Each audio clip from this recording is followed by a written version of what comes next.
Are you one of those gardeners that like to push the envelope when growing tropical fruit trees in marginal climates such as I have here in Modesto, California, Zone 9B? Behind me, I have a Mauritius lychee tree that has produced a number of times, but we're going to take a look at how it's doing after cold winter. But first, if you like this channel, click the like and subscribe button. Don't forget to hit that notification bell. Comments and questions, leave them in the comment section below. I do my best to get back to everybody with their comments and their questions.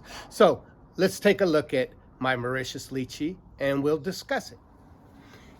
So let's take a look at my long tree. A little bit of, lychee tree. A little bit of winter wind damage, but let's see, you can take a look and see how big this thing is.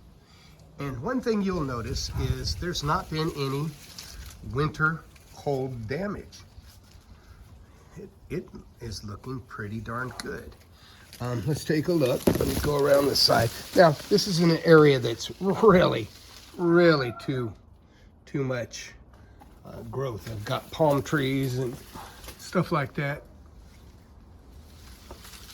all over the place. You can see my Phoenix alfredii is just getting so big, and it's, yeah, take a look. It's doing really good. Now, a lot of folks are asking, what temperatures does this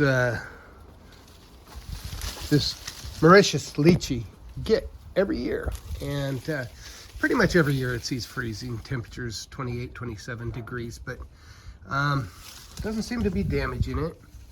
Now, we'll notice that it's chlorotic. The leaves are chlorotic, and that is caused by, that usually happens during the winter time when it's in a state of growth in the middle of winter and our soil is so cold that it's not taking up iron. It could also be because our soil pH is a little on the high side, and I add elemental sulfur to the tree to help it get through. I also spray chelated iron on this, on the leaves, and that usually helps it, and it looks good. But yeah, that's just chelated iron is what I use. See, the old leaves are looking good. But as you can see, this is an air layer I did a while ago, last year, and it's looking good. Whereas in the ground, even though I've got lots of compost and stuff in the ground, it's really doesn't like, the tree is about 12 years old, probably 12 feet tall, 5 years old. And yeah, and now let's go over here. I've got my papaya tree. It's doing good. No cold damage this year. The one in my front yard is not looking so good. This one's doing good because it's on a raised bed, whereas the one in my front yard has got a little bit of root rot. But yeah, this is my air layer that I planted. It's been a little over a year ago from a 3-gallon pot, and it's just doing so darn good. And I know a lot of you are going to say, well, hey, you mentioned that you use umbrellas to protect your young trees. I haven't had to this year. It just did not get cold enough. We saw no freezing temperatures in my garden, front or back. For those of you saying, hey, you got a wall there. So that wall is doing miracles. That's an uninsulated wall. It does protect lychees from the wind. As you can see, we got wind, but right where the lychee tree is not. So yeah, that's pretty much it. I can't emphasize enough, guys.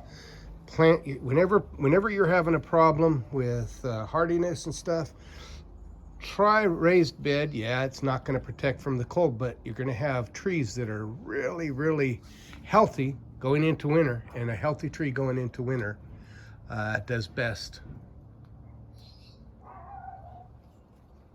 So as you can see, my lychee trees are doing just fine here in the San Joaquin Valley of Northern California.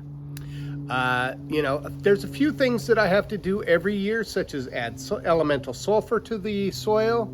I have to sometimes spray with chelated iron to help with the chlorosis.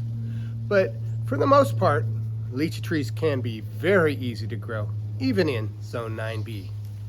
My name is Jeff.